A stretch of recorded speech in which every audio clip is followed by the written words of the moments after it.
Hello everyone. जैसे drama start होता है तो हम फीमेल शाओ को देखते हैं। शाओ मो फैमिली की रियल बेटी है।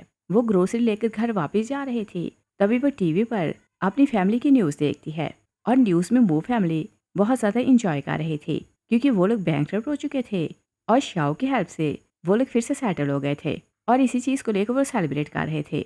मगर जिसकी हेल्प से वो लोग फिर से सेटल हुए थे वो उसे भूल चुके थे। शाओ ने खुश देखती है तो सोचती है कि अब इन्हें ज़रूरत नहीं कि ये मेरे हाथ का बना खाना खाएं और ये अपनी लाइफ में सेटल हो चुके हैं तो मुझे यहाँ से चले जाना चाहिए। वो सैड होकर वहाँ से जाने लगती है। तभी वो स्टोरी के हीरो हान को देखती है और हान शैन फैमिली का यंग मास्टर है। एक कार हान को हिट करने वाली होती है। शाओ उसे देख लेती है तो उसे बचाने के लिए आगे जाती है। वो हान को पुश करती है मगर कार शाओ को हिट कर देती है। शाओ की डेथ हो जाती है। हान उसे देखकर शॉक रह जाता है। शाओ के तीनों भाई हॉस्पिटल आते हैं तो उसकी डेड बॉडी देखकर रोने लगते हैं क्योंकि तीनों ने उसके साथ बहुत बुरा किया था। तीनों बारी बारी सॉरी करते हैं तो रोते हैं कि तुम जाग जाओ, हम फिर तुम्हारे साथ ऐसा नहीं करेंगे। शाओ के बड़े भाई का नाम चैन है, सेकंड ब्रदर का नाम शैंग और थर्ड का नाम जियांग है और तीनों ने ही उसके साथ बहुत बुरा किया था तो तीनों बहुत ज़्यादा रो रहे थे मगर वो लोग टाइम को वापस नहीं ला सकते थे। तभी हम देखते हैं कि शाओ जागती है तो वो राव फैमिली के घर पर थी। शाओ एक बिल्ली को देखती है जो रो रही थी। शाओ सोचती है कि सुना है कि जब काली बिल्ली रोती है तो वर्ल्ड में किसी की रीबर्थ होती है और फिर वो हैरान होती है कि उसकी तो रीबर्थ हो गई और उसकी रीबर्थ 5 साल पहले के टाइम में हुई थी। सालों पहले राव फैमिली ने शाओ को ऑर्फनेज से अडॉप्ट किया था और राव फैमिली उसे अपनी प्रॉपर्टी समझती थी। मिसेस राव ने अपने बेटे जॉ को यही बताया था कि लड़की जब बड़ी हो जाएगी तो मैं तुम्हारी से शादी करूंगी मगर शाओ ने शादी से मना कर दिया था और अब उसकी रीबर्थ हो चुकी थी तो वो सारी स्टोरी पहले से जानती थी। वो याद करती है कि ये तो वही टाइम है जिस दिन जो ने उसे ड्रैग दी थी ताकि वह ज़बरदस्ती उसे शादी करे। वो एक साइड पर छुप जाती है और उसने बेड पर पिलो ऐसे रखे थे कि देखने में लगे कि वो अभी तक सोई हुई है। जो आता है तो बोलता है कि तुमने शादी से मना कर दिया मगर मुझे बुरा नहीं लगा क्योंकि तुम हमेशा मेरी रहोगी। और जैसे वो चादर हटाता है तो नीचे पिलो थे। वो देख कर शौक रह जाता है। शाओ बाहर आती है तो जॉ से बोलता है कि चाहे कुछ भी कर लो तुम सिर्फ मेरी बनोगे। शाओ से बोलती है कि मुझे एक बात क्लियर करनी है कि क्या रॉ फैमिली ने मुझे कभी अपनी बेटी समझा के नहीं। जॉ हंसने लगता है तो बोलते हैं कि मेरी मॉम ने स्टार्टिंग से मुझे बोल दिया था कि जब तुम बड़ी हो जाओगी तो मेरी वाइफ बनोगी और बोलते हैं कि तुम्हारी फेट यही है कि मेरी ब्राइड बनो। शाओ से बोलती है कि मेरे पास आओ। जो जैसे उसके पास आता है तो शाओ से जोर से हिट कर देती है। वो उसे स्लैप करती है तो फिर गुलदान से फूल निकालती है तो बोलती है कि तुम्हें रिग्रेट होगा कि तुमने मुझसे बदतमीजी की। वो गुलदान उसके सर पर तोड़ती है। जॉ चलाने लगते हैं तो उसकी मॉम अंदर आ जाती है। वह अपने बेटे की हालत देखती है तो शाओ को बोलती है कि तुमने हिम्मत कैसे की कि मेरे बेटे को हिट करो। शाओ टूटा हुआ गुलदान उसकी नेक पर रखती है तो बोलती है कि मुझसे दूर रहना। मिसेस राव बोलती है कि मैंने सालों तुम्हें पाला है तो क्या मेरा एहसान भूल चुकी हो। शाओ ने याद दिलाती है कि मैंने सालों आपके घर के सारे काम किए हैं, आपके और आपके बेटे के लिए खाना बनाया, घर की साफ सफाई की और बचपन ही से मजदूरी करती रही। और आप ये ना भूलें कि ये घर भी मेरी कमाई से बना है और आप किस मुंह से बोल रही हैं कि आपने मुझे पाला है। और फिर वो उनके सारे टॉर्चर उन्हें याद दिलाती है तो बोलती है कि अगर मैं ऑर्फनेज रहती तो शायद यहाँ से ज़्यादा खुश रहती। मिसेस राव हैरान हो जाती है कि वो इतनी चेंज कैसे हो गई। शाओ ने फोर्स करती है कि मुझे अडॉप्शन के पेपर्स दें। मिसेस राव डरने लगती है तो पेपर्स दे देती है। शाओ पेपर्स लेती है तो बोलती है कि आज से मैं सारे रिश्ते तोड़ रही हूँ। वो वहाँ से चली जाती है। जो अपनी मॉम को बोलते हैं कि वो मुझे छोड़कर नहीं जा सकती। उसकी मॉम उसे बोलती है कि शाओ के पास कुछ भी नहीं, एक दिन बाहर रहेगी तो उसे रिग्रेट होगा, वो हमारे पास ही वापस आएगी क्योंकि उसके पास रहने को कोई भी जगह नहीं। शाओ बाहर जाती है तो अडॉप्शन के पेपर वो डस्टबिन में डालती है। उसे राव फैमिली पर बहुत गुस्सा था। वो वहाँ से जाने ही लगती है कि मो फैमिली का थर्ड सन जियांग उसके सामने खड़ा हो जाता है। उसके साथ उसका असिस्टेंट और अडॉप्टिव सिस्टर वेवे भी थे। जियांग अपनी बहन को बोलते हैं कि मुझे तुमसे बात करनी है। वो उसे बताता है कि तुम मेरी खोई हुई बहन हो। और शाओ को फैमिली के नाम से नफरत हो चुकी थी तो वो गुस्से में वहाँ से जाने लगती है। जियांग के पास डीएनए की टेस्ट रिपोर्ट थी। वो उसे सारी डिटेल्स बताने लगते हैं तो शाओ हैरान होकर बोलती है कि तुम्हारे पास सारी डिटेल्स कैसे आई। जियांग उसे बोलते हैं कि तुम मेरी बहन हो और अगर तुम्हें लगता है कि डीएनए की टेस्ट रिपोर्ट में कुछ प्रॉब्लम है तो जाकर फिर से चेक करवा सकती हो। वेवे नाइस बनते हुए शाओ के पास आती है तो बोलती है कि फाइनली हमने तुम्हें ढूंढ ही लिया। शाओ अपना हाथ छुड़ा लेती है। जियांग बोलते हैं कि क्या तुम्हें विश्वास नहीं कि हम तुम्हारी फैमिली हैं और रिपोर्ट में कुछ भी प्रॉब्लम नहीं। शाओ बोलती है कि मुझे पता है कि रिपोर्ट रियल है। जियांग बोलते हैं कि ओके, अगर पता है कि रिपोर्ट रियल है तो हमारे साथ घर चलो। शाओ बोलती है कि मैं आपके साथ घर नहीं जाऊंगी। और हान की कार एक साइड पर खड़ी थी। हान बिजनेस को लेकर बहुत ज़्यादा वरीड हो रहा था, क्योंकि बहुत ज़्यादा लोगों ने प्रिडिक्शन की थी कि नेक्स्ट 2 ईयर्स में फाइनेंशियल क्राइसिस आएगा, जिससे दुनिया की बड़ी बड़ी कंपनीज डूब जाएंगी। और हाँ चाहता था कि वो कुछ ऐसा प्लान करे कि उसकी कंपनी सेफ रहे, मगर उसे कोई सोल्यूशन नहीं मिल रहा था। उसका असिस्टेंट से बोलता है कि पॉसिबल है कि ये सिर्फ एक रूमर हो। हान बहुत अपसेट हो रहा था, तो कार का शीशा नीचे करते हैं। तभी वो बाहर जियांग और शाओ को देखते हैं। दोनों आर्ग्यू कर रहे थे। जियांग अपनी बहन को बोलते हैं कि तुम मेरे साथ घर जाने से मना क्यों कर रही हो, और क्या तुम हमें अपनी फैमिली नहीं समझती। और वे भी मन में खुश होने लगती है कि शाओ घर नहीं जाएगी तो उसकी पोजीशन सिक्योर रहेगी। शाओ अपने भाई को बोलती है कि सालों में आप लोगों से दूर रही हूँ, तो मुझे लगता है कि मैं आपके लिए स्ट्रेंजर जैसी हूँ, और मैं दूसरी बार किसी फैमिली से उम्मीदें नहीं बांध सकती। शाओ जाने लगती है तो जियांग से बोलते हैं कि इस सिटी में मो कॉर्पोरेशन दूसरी बड़ी कंपनी है और नंबर 1 शैन कंपनी है, और बोलते हैं कि तुम्हें रिग्रेट होगा कि तुम हमारे साथ नहीं जा रहे। और शाओ को उनके साथ नहीं जाना था, तो जाते हुए उन्हें वार्न करती है कि मो फैमिली की इन्वेस्टमेंट पॉलिसी बहुत डेंजरस है।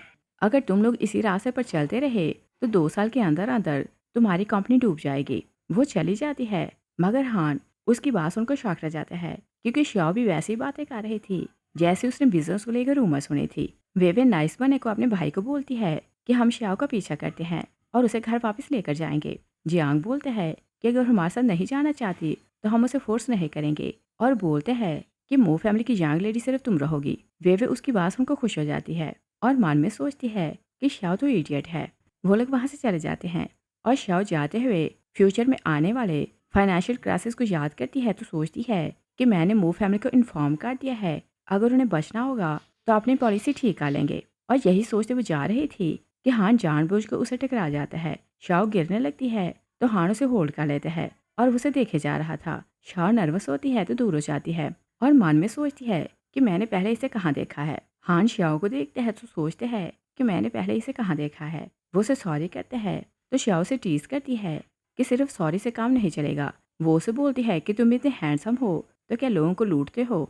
हान को फर्स्ट साइड में शाओ से मोहब्बत हो जाती है, तो वो उसे टीज करते हैं तो बोलते हैं कि हाँ, मैं तुम्हारे जैसे लोगों को लूटता हूँ। शाओ से डराने लगती है तो बोलती है कि क्या तुम्हें नहीं लगता कि मैं तुम्हें नुकसान पहुंचा सकती हूँ। हान उसे उठा लेते हैं। शाओ हैरान होकर उसे देखे जा रही थी, और हान का असिस्टेंट हैरान होते हैं तो सोचते हैं कि पहली बार है कि बॉस किसी लड़की में इंटरेस्टेड हुआ है। हान उसे बोलता है कि दरवाज़ा खोलो। असिस्टेंट दरवाज़ा खोल देते हैं, मगर खुद को ट्रस्ट लाने की कोशिश करते हैं कि ये सपना नहीं है। शाओ हान को टीज करती है कि तुम मुझे कहाँ ले जा रहे हो। हान बोलते हैं कि देख लो कि मैं तुम्हें कहाँ ले जाता हूँ।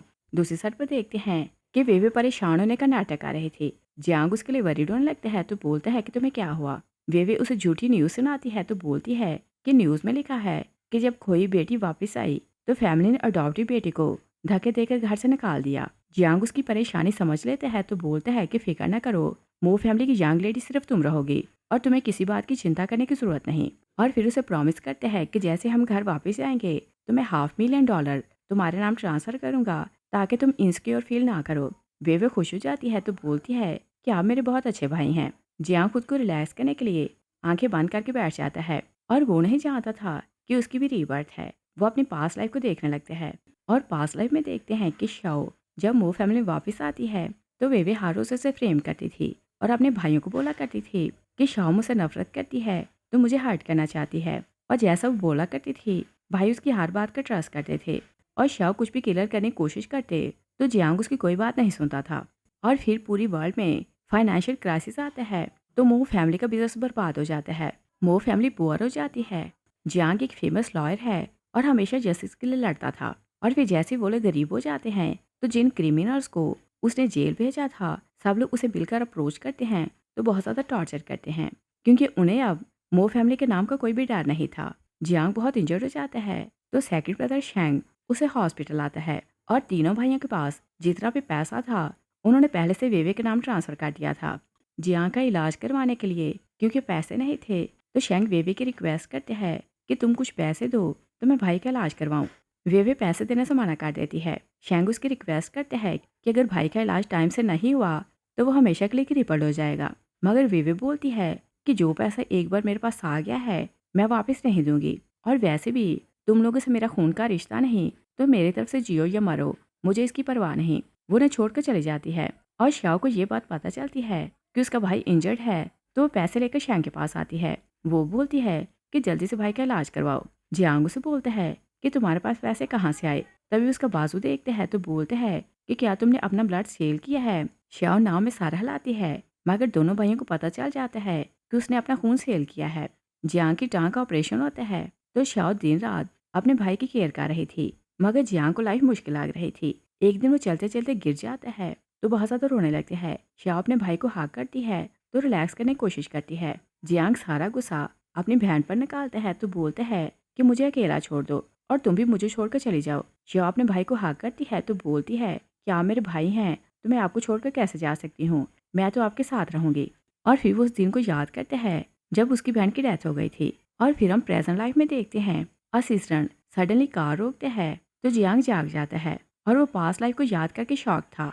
वे असिस्टेंट पर गुस्सा करती है कि तुमने कार ऐसे क्यों रोकी। असिस्टेंट बोलते हैं कि सामने बिल्ली आ गई थी तो मैंने कार रोक दी। वे बोलती है कि तुम्हें कार नहीं रोकनी चाहिए थी, वो सिर्फ एक बिल्ली थी, चाहे वो मर जाती तुम कार ऊपर से गुजार देते। जियांग हैरान होकर क्रूअल वेवे को देखते हैं तो सोचते हैं कि मुझे लगता था कि ये बहुत काइंड है, तो मैंने अपनी बहन को बहुत हर्ट किया और उसे ट्रस्ट नहीं हो रहा था और वो बहुत ज़्यादा कंफ्यूज हो रहा था कि ये सपना है या फिर रियलिटी है। वो अपने असिस्टेंट से पूछते हैं कि आज डेट क्या है और ईयर कौन सा है। वे बोलती है कि क्या कोई सपना देखा है। जियांग अपनी पास्ट लाइफ को याद करते हैं तो उसे वेवे से नफरत होने लगती है। वो वेवे को बोलते हैं कि कार से नीचे उतरो। वेवे हैरान हो जाती है, मगर जियांग शाउट करते हैं कि मैंने बोला है कि कार से नीचे उतरो। वो कार से उतर जाती है, मगर उसे जियांग पर बहुत गुस्सा आ रहा था। जियांग अपने सिस्टर को बोलते हैं कि जहाँ हमने श्याओ को छोड़ा था वहीं वापस चलो, मुझे अपनी बहन को घर वापस लेकर जाना है। वो डिसाइड करते हैं कि इस लाइफ में मैं अपनी बहन को कोई तकलीफ नहीं दूंगा। दूसरी साइड पर देखते हैं कि हान शाओ के एक होटल आता है तो शाओ से बोलती है कि मैं तुम्हारे साथ सिक्योर फील कर रही हूँ। हान उसे टीज करते हैं कि अगर तुम्हें मेरे साथ रहना अच्छा लग रहा है तो मेरे साथ ही रहो। शाओ से बोलती है कि पहले अपना इंट्रो करवाओ। वो पूछती है कि तुम्हारा नाम क्या है। हान उसे बोलता है कि तुम मुझे हैंडसम बुला सकती हो। शाओ से बोलती है कि क्या तुम्हें इंटरेस्ट नहीं कि मेरा नाम पूछो, या फिर ऐसा है कि तुम मुझे पहले से जानते हो। हान उसे बोलते हैं कि मुझे फर्स्ट साइड में तुमसे मोहब्बत हो गई थी। शाओ से बोलती है कि फर्स्ट साइड लव जैसी कोई भी चीज़ नहीं होती। और श्याओ जैसे ही वॉशरूम जाती है तो हान का असिस्टेंट उसे आवाज़ देते हैं कि मुझे आपसे बात करनी है। वो बाहर चला जाता है। श्याओ चांस देखती है तो वहाँ से जाने लगती है। वो सोचती है कि अगर मैं पहले कभी इससे मिली होती तो ये मुझे याद होता। और फिर वह कन्फ्यूज़ होती है कि मुझे ऐसा क्यों लगता है कि मैंने पहले इसे देखा है। जियांग उसी जगह वापस जाता है जहाँ वो श्याओ से मिला था, मगर वहाँ श्याओ नहीं थी। और वो एक एक करके सब बातें याद करने लगते हैं जो उसने श्याओ को बोली थी, तो उसे रिग्रेट होने लगते हैं। तभी उसका असिस्टेंट आता है तो बोलते हैं कि मिस की लोकेशन का पता चल गया। जियांग उसके साथ चला जाता है। दूसरी साइड पर देखते हैं कि हान का असिस्टेंट उसे श्याओ की सारी इन्फॉर्मेशन ला कर देते हैं। तो हान को पता चलता है कि श्याओ मो फैमिली की खोई बेटी है और मो फैमिली उसे ढूंढ लिया है, तो उसे घर वापस ले जाना चाहते हैं, मगर श्याओ ने उनके साथ जाने से मना कर दिया है। हान अपने सिस्टर को बोलते हैं कि 2 साल के बाद बड़ा फाइनेंशियल क्राइसिस आने वाला है, तो अभी से तैयारी शुरू करो। असिस्टेंट बोलते हैं कि उस लड़की को इकोनॉमिक्स का कोई भी एक्सपीरियंस नहीं, तो आप उसकी बातों का विश्वास क्यों कर रहे हैं। हान बोलते हैं कि अगर क्राइसिस नहीं आएगा तो हमें कोई लॉस नहीं होगा, और अगर क्राइसिस आ जाएगा तो हम पहले से तैयार होंगे, तो बर्बाद नहीं होंगे। शाओ बाहर आती है तो देखती है कि दोनों बातें करने में बिजी हैं। वो चांस देखती है तो वहाँ से भाग जाती है। हान जैसे कमरे में वापस जाते हैं तो वहाँ कुछ पैसे पड़े थे और साथ में एक नोट था, और शाओ ने नोट में लिखा था कि मेरे पास फालतू टाइम नहीं कि किसी के साथ फ्लर्ट करूं, तुम ये पैसे रखो और किसी और को ढूंढ लेना।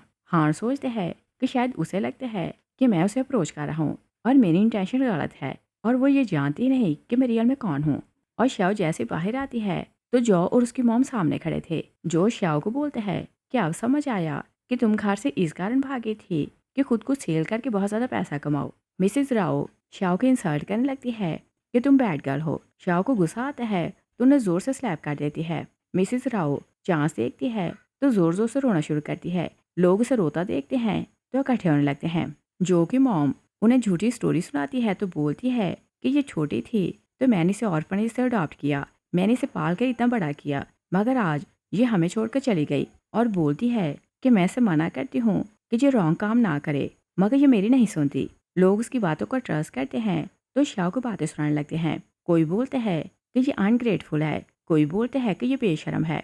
पीछे खड़े लोगों में से किसी को शाओ पर बहुत गुस्सा आ रहा था तो वो जूस का गिलास उसकी तरफ फेंकता है, मगर इससे पहले कि गिलास शाओ को हिट करता जियांग आता है तो अपनी बहन को प्रोटेक्ट कर लेते हैं। वो अपनी बहन को बोलते हैं कि मुझे पहले से पता चल चुका है कि तुम इनोसेंट हो, और जियांग क्योंकि फेमस लॉयर है तो हर कोई उसे जानता था। एक आदमी बोलता है कि तुम ये क्या कर रहे हो, और ये बैड गर्ल है तो तुम इसकी साइड क्यों ले रहे हो।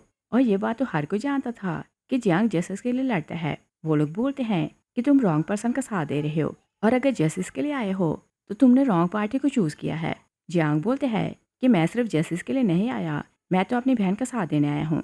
वो सबको बताता है कि शाओ मेरी बहन है। लोग बोलते हैं कि ऐसा पॉसिबल नहीं, क्योंकि मो फैमिली की बेटी तो वेवे है। जियांग सबको क्लियर करते हैं कि मो फैमिली की रियल बेटी शाओ है।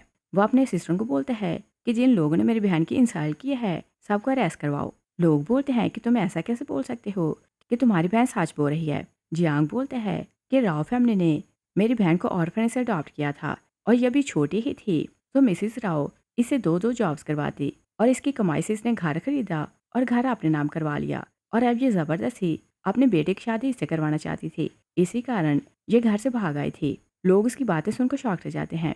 मिसेस राव बोलती है कि तुम्हारे पास क्या एविडेंस है कि ये तुम्हारी बहन है। जियांग उन्हें डीएनए की टेस्ट रिपोर्ट दिखाता है तो मिसेस राव शॉक रह जाती है। जियांग अपनी सिस्टर को बोलते हैं कि इन्हें जेल भेजो, और मैं चाहता हूँ कि ये सारे लोग बाहर ना आ सकें। सब लोग वहाँ से चले जाते हैं। जियांग अपनी बहन से प्यार से बात करने लगता है क्योंकि वो चाहता था कि शाओ से माफ़ कर दे और उसके साथ घर वापस चले, मगर शाओ उसका थैंक्स करती है तो बोलती है कि मिस्टर मो, आपने मेरा केस लड़ा है, जब हमारे पास पैसे होंगे तो मैं आपको फ़ी दे दूंगी। जियांग हैरान होता है तो बोलते हैं कि मैं तुम्हारा भाई हूँ तो तुमसे फ़ी क्यों लूँगा, मुझे पैसे नहीं बल्कि बहन चाहिए। शाओ बोलती है कि मैंने मो फैमिली में जाने से मना कर दिया था तो मैं आपकी बहन नहीं हूँ, और आपको मुझे बहन समझने की ज़रूरत भी नहीं। और फिर वो बोलती है कि मैं आपसे प्रॉमिस करती हूँ कि मैं मो फैमिली का नाम चूज़ करके कोई बेनिफिट नहीं लूँगी। जियांग उसे समझाने की कोशिश करते हैं कि हमारा खून का रिश्ता है तो खून का रिश्ता हर चीज़ से इम्पोर्टेंट होता है।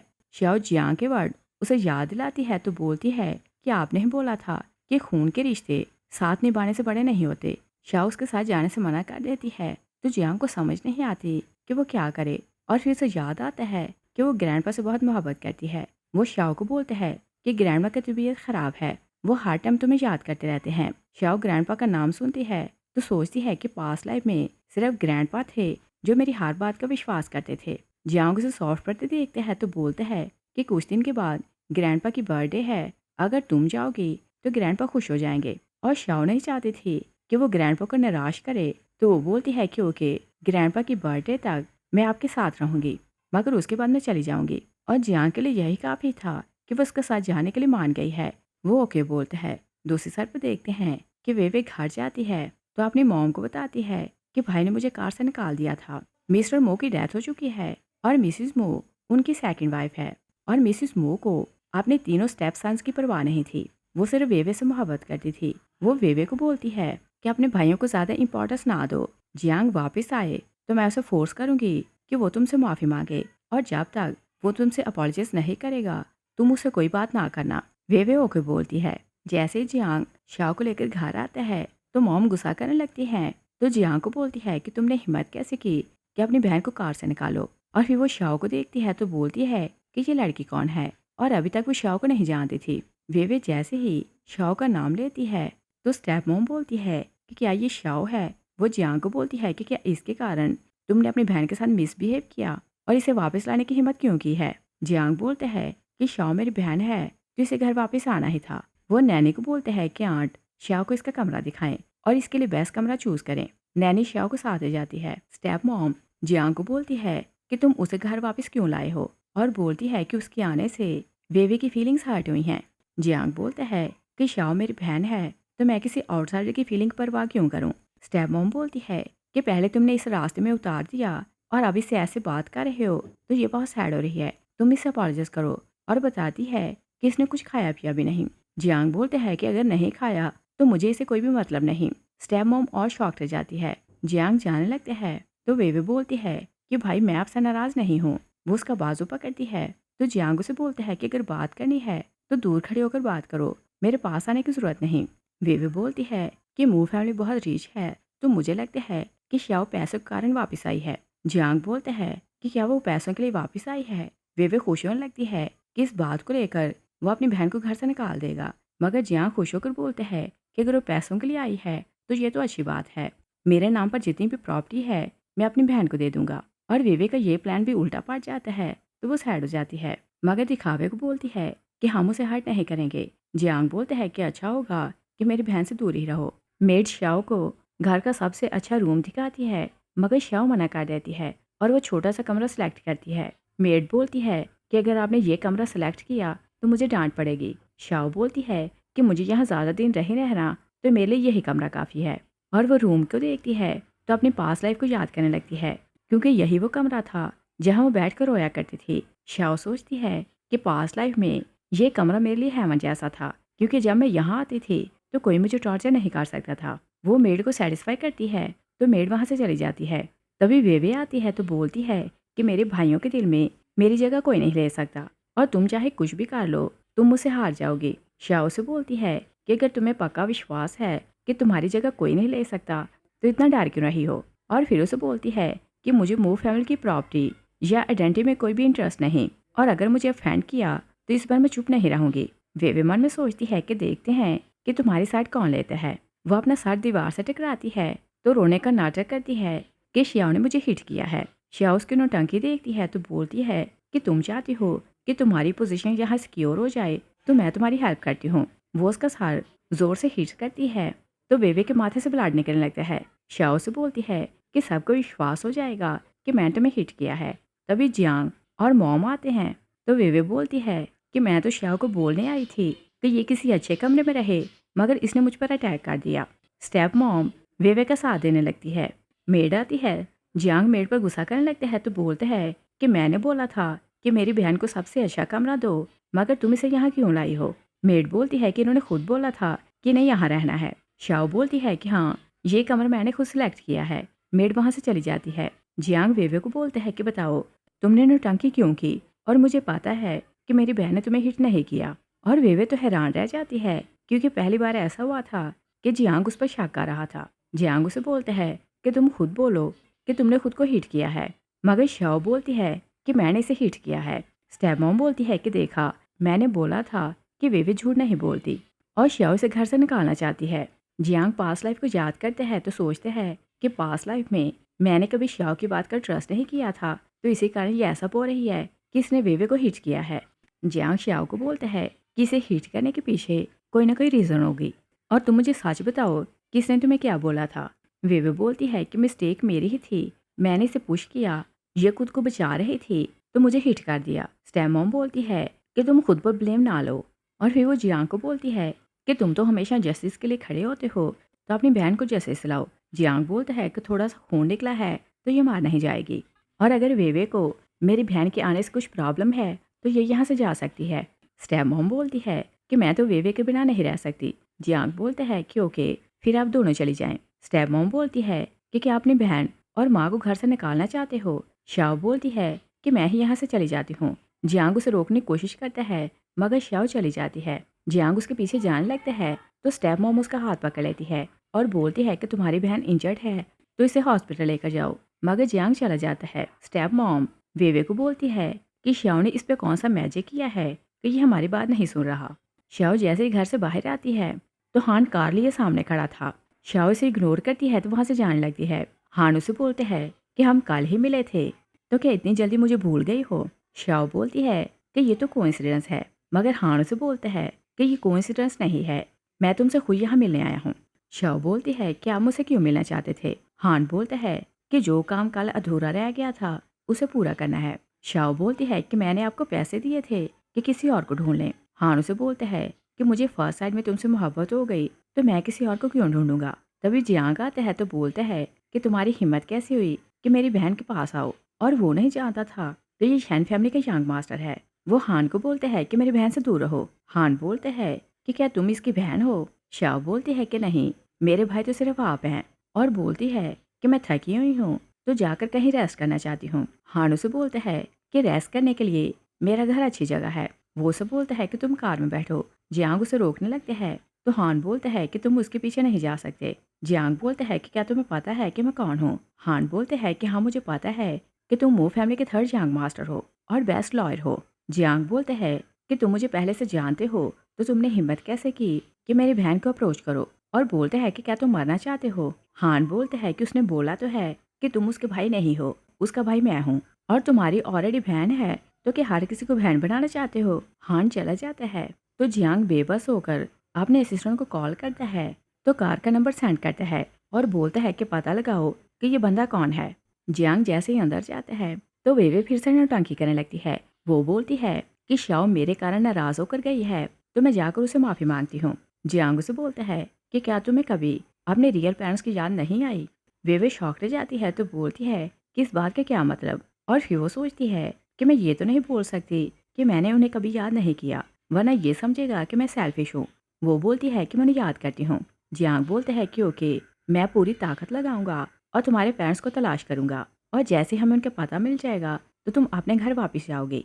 वे भी बहुत डरने लगती है कि पता नहीं कब ये लोग उसे घर से निकाल देंगे, मगर वो कुछ बोल नहीं पाती। दूसरे साइड पर देखते हैं कि शाओ हान के घर आती है तो बोलती है कि मुझे नहीं पता था कि तुम्हारा घर इतना बड़ा है, तुम तो बहुत रिच लगते हो। हान उसे उठा लेते हैं तो शाओ बोलती है कि तुम क्या करने वाले हो? हान बोलते हैं कि तुमने बोला था कि तुम्हें रेस्ट करना है, तो जाकर रेस्ट करो। वो उसे उठाकर कमरे में लाता है तो बेड पर लेटा देता है। शाओ से बोलती है कि तुम मेरे साथ इतने नाइस क्यों हो? हान उसे बोलते हैं कि तुमने ही बोला था कि मैं तुम्हारा भाई हूँ, तो भाई की रिस्पॉन्सिबिलिटी होती है कि बहन की केयर करे। वो बाहर चले जाते हैं तो शाओ सोचती है कि ये है कौन और मुझे कैसे जानता है, मगर उसे रियलाइज होता है कि लाइफ में पहली बार बिना मतलब कोई इसकी केयर कर रहा है। असिस्टेंट आता है तो हैरान होकर हान को बोलता है कि आपने बोला था कि मैं मिस शाओ के लिए आपकी कंपनी की ब्रांच में नौकरी के अरेंजमेंट करूं, और बोलते हैं कि आप किसी की सिफारिश क्यों कर रहे हैं, क्योंकि आपने कभी ऐसा नहीं किया। हान बोलते हैं कि बस मेरा दिल चाह रहा था कि किसी के लिए कुछ अच्छा करूं। दूसरी साइड पर देखते हैं कि स्टेप मॉम वेवे को बोलती है कि अगर जियांग को रियल में तुम्हारे पेरेंट्स का पता चल गया तो शायद वो तुम्हें घर से निकाल देगा, और बोलती है कि तीनों मेरे स्टेप सन हैं, मैं तीनों को पसंद नहीं करती, मैं तुम्हारे बिना नहीं रह सकती। वेवे बोलती है कि अगर मैं जाऊंगी तो आपको साथ लेकर जाऊंगी। नेक्स्ट सीन में देखते हैं कि शाओ सोई हुई थी कि अर्ली मॉर्निंग उसे स्टारलाइट एंटरटेनमेंट की तरफ से इंटरव्यू की कॉल आती है, और शाओ क्योंकि नींद में थी तो वो यही समझती है कि ये कोई स्कैम है। वो बोलती है कि कोई फ्रॉड होगा, मगर जब उसे कंपनी का नाम बताया जाता है तो वो शॉक रह जाती है, और वो ये नहीं पूछती कि जॉब का अरेंज किसने करवाया है। कंपनी क्योंकि बहुत फेमस थी तो वो जानती थी कि ये स्कैम नहीं हो सकता। वो रेडी होती है तो खुशी खुशी घर से निकलने लगती है। हान उसे पूछता है कि तुम इतनी जल्दी कहाँ जा रही हो, और पहले ब्रेकफास्ट करो। शाओ बोलती है कि ब्रेकफास्ट करने का टाइम नहीं, मुझे जॉब मिलने वाली है, तो इंटरव्यू का टाइम निकलता जा रहा है। और बोलती है कि मुझे जॉब मिल जाए तो मैं अपने साथ साथ तुम्हारा भी खर्चा अफोर्ड करूंगी। वो चली जाती है तो हान उस पर हंसने लगता है और बोलते हैं कि आज तक यही सुना था कि भाई बहनों की केयर करते हैं, मगर पहली बहन है जो भाई के लिए इतना सोच रही है। नेक्स्ट सीन में मो फैमिली के सेकंड यंग मास्टर शैंक को देखते हैं। शैंक एक फेमस मूवी स्टार है। वो शूटिंग कर रहा था, तभी स्टेप मॉम उसे कॉल करके बताती है कि जियांग ने वेवे को बोला है कि वो घर छोड़ कर चली जाए। और तीनों भाई क्योंकि वेवे से बहुत ज़्यादा मोहब्बत करते थे तो शैंक बहुत गुस्से में आता है। वो अपनी मॉम को बोलता है कि मैं अभी आ रहा हूँ। शैंक का असिस्टेंट से बोलता है कि स्टारलाइट एंटरटेनमेंट कंपनी ने आपको इंटरव्यू के लिए बुलाया है, तो आपको वहाँ जाना है। मगर शैंक बोलता है कि मेरी बहन से इंपॉर्टेंट कोई भी चीज़ नहीं, तो मुझे अभी घर जाना है। वो शूटिंग वहीं छोड़ता है तो चेंज करके वहाँ से निकल जाता है। दूसरी साइड पर देखते हैं कि श्याओ इंटरव्यू के लिए जाती है तो उसे क्वेश्चन किया जाता है कि क्या इस काम के लिए आपको कोई एक्सपीरियंस है। श्याओ सैड होकर पास लाइफ को याद करने लगती है, क्योंकि वो 5 साल शैंक की मैनेजर रही थी। उसके सारे काम और करियर को उसी ने संभाला था, तो उसे हर चीज़ का एक्सपीरियंस था। और इंटरव्यू में उसे जो कुछ पूछा जा रहा था वो हर बात का आंसर कर रही थी। उधर शैंक कार में जाकर बैठता है तो सडनली उसे पास की बातें याद आने लगती हैं। शाओ 5 साल से दिन रात उसके करियर के लिए काम कर रही थी, मगर उसने कभी उसकी मेहनत की कदर नहीं की थी। और जैसे उसे अवार्ड मिलता है तो शाओ बहुत प्यार से अपने भाई के लिए स्वेटर बनाती है। वो स्वेटर अपने भाई को गिफ्ट करती है तो शैंक स्वेटर फेंक देते हैं और बोलते हैं कि तुम्हारी चॉइस बहुत लो क्लास की है। शाओ बहुत सैड हो जाती है। तभी वेवे आती है, मगर अपने भाई को कोई भी गिफ्ट नहीं देती। शैंक उसे देखते हैं तो बहुत खुश हो जाता है। वो उसे बोलते हैं कि मुझे याद था कि मैं इतने दिनों बाद घर जा रहा हूँ, तो तुम्हारे लिए गिफ्ट लेकर आया हूँ। वो उसे प्यार से गिफ्ट देता है और शाओ जब देखती है कि वो अडॉप्टेड सिस्टर से इतनी ज़्यादा मोहब्बत करता है तो बहुत ज़्यादा रोने लगती है और सारा दिन और सारी रात वो रोती रही थी। और शेंग को जैसे जैसे पास्ट लाइफ याद आते जा रही थी वो शाओ के लिए सॉरी फील करने लगता है और उसका रिग्रेट बढ़ने लगता है। और फिर वो याद करता है कि उसे अपनी नई फिल्म साइन करना थी। एक कॉन्ट्रैक्टर उसे अपना स्क्रिप्ट दिखाता है। तभी वेवे आती है तो बोलती है कि तुम मेरे फ्रेंड की फिल्म में काम करोगे। और शैंक अपनी बहन की मोहब्बत में इतना ही पागल था वो दोनों स्क्रिप्ट नहीं पढ़ता। वो वेवे के फ्रेंड के साथ फिल्म साइन कर लेते हैं। और वेवे क्योंकि अपने फ्रेंड के साथ मिलकर उसे बर्बाद करना चाहती थी तो उसने फिल्म में काम ना करने की पेनल्टी बहुत भारी रखी थी। बाद में शैंक स्क्रिप्ट पढ़ते हैं तो वो कंट्रैक्टर पर गुस्सा करते हैं तो बोलते हैं कि क्या मैं ऐसा रोल करूँगा, मैंने ऐसा घटिया रोल कभी नहीं किया, तो मुझे कॉन्ट्रैक्ट तोड़ना है। मगर कॉन्ट्रैक्टर उसे बोलता है कि अगर मेरी फिल्म में काम नहीं करना तो जुर्माना भरो। और ये वही टाइम था जब मो फैमिली बैंकरप्ट हो चुकी थी और शैंक के पास पेनल्टी देने के लिए पैसे नहीं थे। तो वो वेवे को बोलते हैं कि कॉन्ट्रैक्टर तुम्हारा फ्रेंड है, तुम मुझसे रिक्वेस्ट करो कि मुझे उस मूवी में काम नहीं करना वरना मेरे करियर बर्बाद हो जाएगा। मगर वेवे उसकी हेल्प करने से मना कर देती है और बोलती है कि आज के बाद मुझसे कांटेक्ट ना करना। वो रूड होकर चली जाती है और शैंक बेबस हो जाता है तो वो अपनी जान लेने का सोचता है। मगर जैसे ही वो जंप करने लगते हैं श्याओ आती है तो अपने भाई को होल्ड कर लेती है। शैंक बोलता है कि मुझे मरने दो, मैं तो बर्बाद हो चुका हूँ। मगर श्याओ से प्रॉमिस करती है कि मैं फिर से तुम्हारी मैनेजर बनूंगी और एक दिन तुम फिर से वर्ल्ड के बड़े एक्टर बन जाओगे तो सब कुछ भूल जाओगे। और फिर उसे याद आता है कि श्याओ ने उसकी हेल्प की थी तो फिर से अपने पाँव पर खड़ा हो गया था। मगर वो श्याओ को भूल गया था और वो उस दिन को याद करते हैं जिस दिन श्याओ की डेथ हुई थी। और वो रोते हुए उसकी रिक्वेस्ट कर रहा था कि एक बार अपनी आंखें खोलो।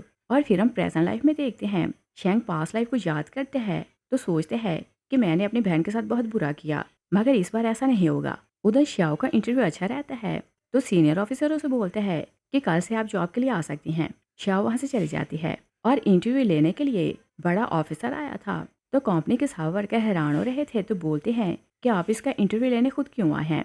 ऑफिसर सोचते हैं कि लड़की इतने टैलेंटेड है तो बॉस ने इसकी सिफारिश क्यों की है, इसे तो ऐसे ही जॉब मिल जाती। वो सब वर्कर्स को बोलते हैं कि ज़्यादा क्वेश्चन करने की ज़रूरत नहीं, बस इतना याद रखना कि कोई इस लड़की को ऑफेंड नहीं करेगा। वर्कर ऑफिसर को बताते हैं कि आज एक्टर शैंक का इंटरव्यू था मगर वो अपनी बहन से मिलने घर गया है तो इंटरव्यू के लिए नहीं आएगा। ऑफिसर बोलते हैं कि मिस्टर शैंक अपनी बहन से बहुत मोहब्बत करते हैं तो सब कुछ छोड़ कर घर चला गया और बोलते हैं कि नेक्स्ट टाइम उसके इंटरव्यू के लिए डेट लो तो उसकी बहन को भी इनवाइट करना। श्याओ जैसे ही हान के घर जाती है तो हान खाने के लिए उसका वेट कर रहा था। श्याओ हैरान होकर बोलती है कि मैं जैसे घर पहुंची तो पहले से आपने खाना लगवा लिया और ऐसे लगता है कि आपको पहले से पता था कि मैं कब वापस आऊंगी। वो खाना खाते थोड़ा हेजिटेट करने लगती है तो फिर बोलती है कि मुझे आपसे एक बात करनी है। हान उसे बोलता है कि तुम्हें जो भी बोलना है तुम कह सकती हो और मैं तुम्हारी हर बात मानूंगा। श्याओ से बोलती है कि पहले सुन तो लें कि मुझे क्या बोलना है। हान बोलता है कि तुम जैसा बोलोगी वैसा होगा, मुझे कुछ भी पूछने की जरूरत नहीं। श्याओ से बताती है कि मुझे जॉब मिल गई मगर मेरे पास घर नहीं तो मुझे आपके घर रहना है और बोलती है कि मैं रेंट और खाने के लिए पे कर दूंगी। हान उसकी बात सुनकर सैड हो जाता है तो बोलते हैं कि क्या मेरा घर होटल है कि तुम पे करोगी। श्याओ घबराने लगती है तो हान उसे बोलते हैं कि यह तुम्हारा अपना घर है तो किराया देने की जरूरत नहीं। दूसरी साइड पर देखते हैं कि शेंग जैसे ही घर जाता है तो स्टेप मॉम वेवे को बोलती है कि शेंग आ गया है, ये तुम्हारा फेवरेट ब्रदर है तो तुम्हारा ही साथ देगा। वेवे खुशी खुशी शेंग के पास जाकर खड़ी हो जाती है मगर शेंग अपनी बहन को आवाज़ दे रहा था और बोलते हैं कि सिस्टर तुम कहाँ हो। वेवे बोलती है कि मैं आपके सामने हूँ। शेंग बोलते हैं कि मैं तुम्हारी नहीं अपनी बहन की बात कर रहा हूँ। और फिर वो दोनों से पूछता है कि बताओ तुम लोगों ने उसे कहाँ भेजा। वेवे शॉक रह जाती है क्योंकि ये पहली बार था कि वो अपनी बहन का पूछ रहा था। वो गिफ्ट देखती है तो बोलती है कि क्या ये मेरे लिए है। शेंग बोलता है कि मुझसे दूर रहो। वो वहाँ से चला जाता है। जियांग का सेक्रेटरी से बताता है कि जिस कार की इन्फॉर्मेशन लेने को आपने बोला था वो शैन फैमिली के यंग मास्टर हान की है। जियांग उसकी बात सुनकर शॉक रह जाता है। वो बोलता है कि वो 2 साल पहले शैन फैमिली का हेड बना था और हेड बनते ही अपने सारे दुश्मनों को मार गिराया और जो भी उसकी फैमिली के अगेंस्ट खड़ा होता है रातों रात इस वर्ल्ड से गायब हो जाता है। और रूमर सुनी है कि वो डेंजरस और बहुत क्रूअल है। वो डरने लगते हैं तो बोलते हैं कि शाओ उसके साथ गई है तो उसकी लाइफ का रिस्क है, मुझे उसे वापस लाना है। तभी शैंगा जाता है तो वो जियांग का कॉलर पकड़ लेता है। वो उसे ब्लेम करने लगता है कि तुमने बहन को घर से निकाल दिया और बताओ वो कहाँ है। जियांग उसे बताता है कि मैंने उसे घर से नहीं निकाला, मैं तो उसे रोकने की कोशिश की थी और बोलते हैं कि मिस्टर हान उसे अपने घर लेकर गया है। शैंग उसकी बात सुनकर शौक रह जाते हैं तो बोलते हैं कि हम उसे वापस लेने चलते हैं। उधर शाओ आराम से बैठी हिसाब लगा रही थी कि जियांग की फी कैसे देगी। वो सोचती है कि जितनी मुझे सैलरी मिलेगी अगर मैं सोच समझ कर गुजारा करूं तो 6 महीने में कर्ज उतर जाएगा। हान आता है तो बोलता है कि तुम क्या कर रही हो और किस चीज़ का हिसाब कर रही हो। शाओ से बताती है कि अटॉर्नी जियांग ने उसका केस लड़ा है तो उसे उसकी फ़ी देनी है। हान शौक रह जाते हैं तो सोचते हैं कि क्या एक बहन अपने भाई को केस के लिए फ़ी देगी। तभी न्यूज़ मिलती है कि मू फैमिली के दोनों यंग मास्टर आए हैं और हान को यही लग रहा था कि वो लोग फ़ी के पैसे लेने आए हैं तो उसे बहुत गुस्सा आने लगता है। वो सोचते हैं कि ये लोग बहुत हार्टलेस हैं कि अपनी बहन से केस की फ़ी ले रहे हैं। वो जैसे नीचे जाता है तो दोनों भाई बोलते हैं कि हमारी बहन को बाहर लाओ। हान बोलता है कि मैं उसे ज़बरदस्ती यहाँ नहीं लाया, तुम लोगों ने उसे घर से निकाल दिया था, वो बेसहारा थी तो मैंने उसे सहारा दिया। और फिर वो दोनों को टीस करते हैं कि जिस बहन को तुम लोगों ने ठुकरा दिया था अब मैंने उसे बहन बना लिया है और उसे वर्ल्ड की हर खुशी दूंगा और एंडलेसली स्पॉइल करूंगा। दोनों उसकी बात सुनकर चुप हो जाते हैं। जियांग बोलता है कि आप जो भी कंडीशन रखेंगे हम लोग मान लेंगे, मगर आप शाओ को हमारे साथ जाने दें। हान बोलते हैं कि मेरे पास वर्ल्ड की हर चीज़ है मगर सिर्फ एक चीज़ की कमी थी कि मेरे पास शाओ जैसी बहन नहीं थी। अब वो कमी पूरी हो गई है तो मैं उसे तुम लोगों के पास क्यों भेजूं। और फिर वो बोलते हैं कि एक काम तो अभी बाकी है। वो जियांग को बैंक कार्ड देते हैं तो बोलते हैं कि तुमने कानूनी तौर पर उसका केस लड़ा था तो ये उसकी फ़ी है और मैं उसका भाई हूँ तो मेरी ड्यूटी है कि उसका कर्ज उतारूं। वो वहाँ से चला जाता है तो शेंग जियांग पर गुस्सा करते हैं कि तुमने अपनी बहन को ये क्यों बोला कि तुम केस के पैसे लोगे। जियांग बोलते हैं कि उसने मुझसे हेल्प लेने से मना किया और फिर कंडीशन रखी कि अगर मैं उसका केस लड़ूं तो वो मुझे पैसे देगी। मैं क्योंकि केस लड़ना चाहता था और दुश्मनों से बदला लेना चाहता था तो मैंने हाँ बोल दिया, मगर मैं पैसे नहीं लेना चाहता था। जियांग बैंक कार्ड सर्वेंट को देते हैं तो बोलते हैं कि ये मिस्टर हान को दे देना। दोनों भाई घर जा रहे थे तो डिस्कस करते हैं कि हमारे दोनों के कहने पर शाह वापस नहीं आ रहे और बोलते हैं कि हम बिग ब्रदर चैन को बोलते हैं कि वो यहाँ वापस आए और शाह को बोले कि वो हमारे साथ चले और हमें माफ़ करे। शेंग जैसे कार से बाहर निकलता है तो सोचते हैं कि इससे पहले कि शाह बिग ब्रदर और जियांग की बात माने मुझे सबसे पहले उसे माफ़ी मांगनी है और सबसे पहले मैं उसे मनाऊंगा। नेक्स्ट डे शाओ जैसे जॉब के लिए निकलने लगती है तो हान उसे बोलता है कि तुम्हें छोड़ने मैं आ जाऊंगा। शाओ मना करती है तो हान उसे बोलते हैं कि क्या तुम्हें डर है कि अगर लोग हमें साथ देखेंगे तो बातें बनाएंगे। शाओ बोलते हैं कि नहीं, मुझे तो इस बात का डर है कि वो तुम्हें मुझसे छीन लेंगे। हान उसे बोलते हैं कि मुझे फर्स्ट साइड में तुमसे मोहब्बत हुई है तो कोई मुझे तुमसे छीन नहीं सकता। वो चली जाती है। तभी हान का छोटा भाई रहना आता है तो दोनों को देख लेता है। वह अपने भाई को बोलता है कि आज सूरज किधर से निकला है, क्योंकि आज से पहले आपको किसी लड़की से मोहब्बत नहीं हुई। हान उसे बोलते हैं कि तुम तो मुझसे मिलने नहीं आते तो अर्ली मॉर्निंग मुझसे क्यों मिलने आए हो। रैन उसे बोलते हैं कि मुझे पैसे चाहिए। हान उसे पैसे दे देता है। रैन चला जाता है तो असिस्टेंट बोलते हैं कि ये जब भी आपसे पैसे मांगते हैं तो आप इन्हें दे देते हैं, आप इन्हें ये क्यों नहीं बोलते कि ये सुधर जाएं। हान बोलते हैं कि मेरी फैमिली में सिर्फ मेरा भाई है तो मैं इसे खोना नहीं चाहता। नेक्स्ट सीन में देखते हैं कि शैंग को पता चल जाता है कि उसकी बहन स्टारलाइट कंपनी में जॉब करती है और वो इंटरव्यू के लिए आ रहा था। वो कंपनी आता है तो यही सोचते हैं कि मैं यही प्रिटेंड करूंगा कि जैसे मुझे पहले नहीं पता कि शाओ यहाँ जॉब करती है और मैं एक्सीडेंटली मिला। और वो बहुत से आइडिया सोचते हैं तो फिर हर आइडिया को रिजेक्ट करता जाता है और सोचते हैं कि उसे ऐसा लगेगा कि मैंने सीक्रेटली उसकी हर बात इन्वेस्टिगेट की है तो मुझे पहले से पता है कि वो यहाँ जॉब करती है। उसका असिस्टेंट बोलते हैं कि आप किसका वेट कर रहे हैं। शैंग बोलते हैं कि वर्ल्ड की सबसे सुंदर लड़की का। तभी शैंग शाओ को देख लेता है तो उसका पीछा करने लगता है। वो उसे बात करने की कोशिश करता है मगर शाओ बोलती है कि आप मुझसे दूर रहें।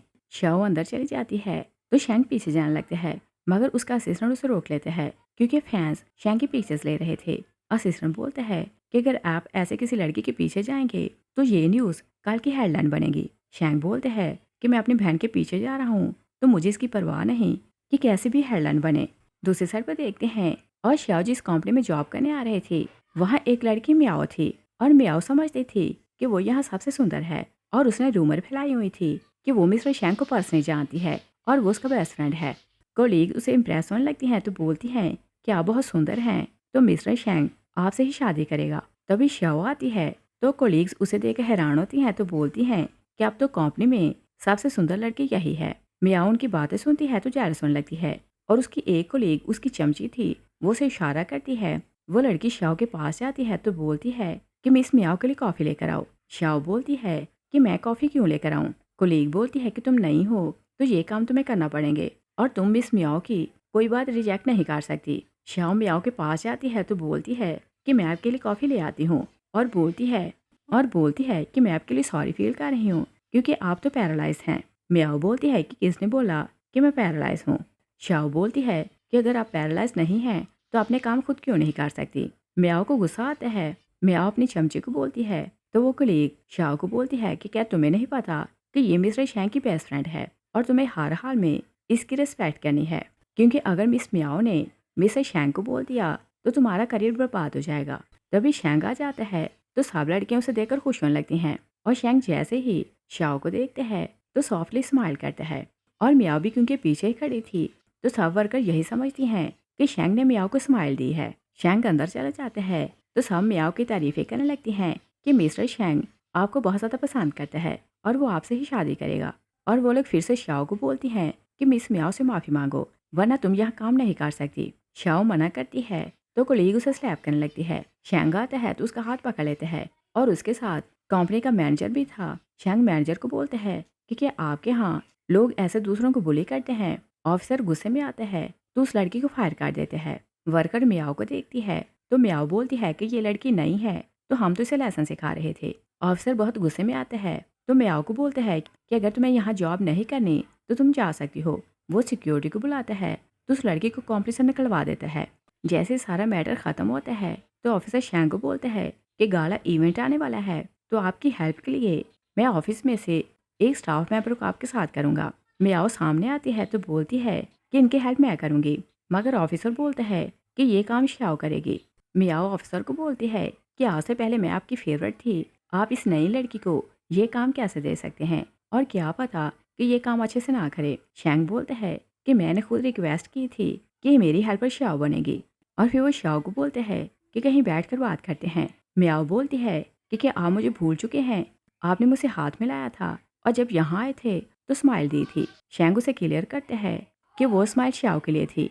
वह अपनी बहन को लेकर चला जाता है तो वर्कर मियाओ को लेकर गॉसिप करने लगते हैं कि ये झूठ बोलती है कि मिस्टर शैंग की फ्रेंड है। मिस्टर शैंग तो उसे जानता भी नहीं। शैंग शाओ के साथ जाता है तो शाओ से वर्क प्लान दिखाती है। शैंग वर्क प्लान देखता नहीं तो बोलते हैं कि ये मेरी बहन ने बनाया है तो सब एक्सीलेंट होगा। शाओ बोलती है कि आप एक बार प्लान देख लें और बोलती है कि यहाँ मैं आपकी बहन नहीं बल्कि एक वर्कर हूँ। शैंग ऐसे पेज पलटता जाता है तो बोलता है कि प्लान अच्छा है और फिर वो बोलता है कि एक छोटी सी रिक्वेस्ट है, आज रात गाला में जाने के लिए उसके साथ कोई नहीं तो प्लीज़ मेरे साथ जाना। शाओ बोलती है कि आप सुपरस्टार हैं और आपके साथ जाने के लिए कई लड़कियां अवेलेबल हैं तो मैं क्यों जाऊं। शैंग उसे बोलते हैं कि अगर कोई स्ट्रेंजर लड़की मेरे साथ जाएगी तो अगले दिन न्यूज़ बनेगी और मैं नहीं चाहता कि लोग उल्टी सीधी कहानियां बनाएं। शाओ उसके साथ जाने के लिए मान जाती है। शैंग खुशी खुशी उसे गिफ्ट देने लगता है मगर शाओ चली जाती है। शैंग सोचता है कि कोई प्रॉब्लम नहीं, रात को ये मुझसे मिलने वाली है तो मैं इसे गिफ्ट दे दूंगा।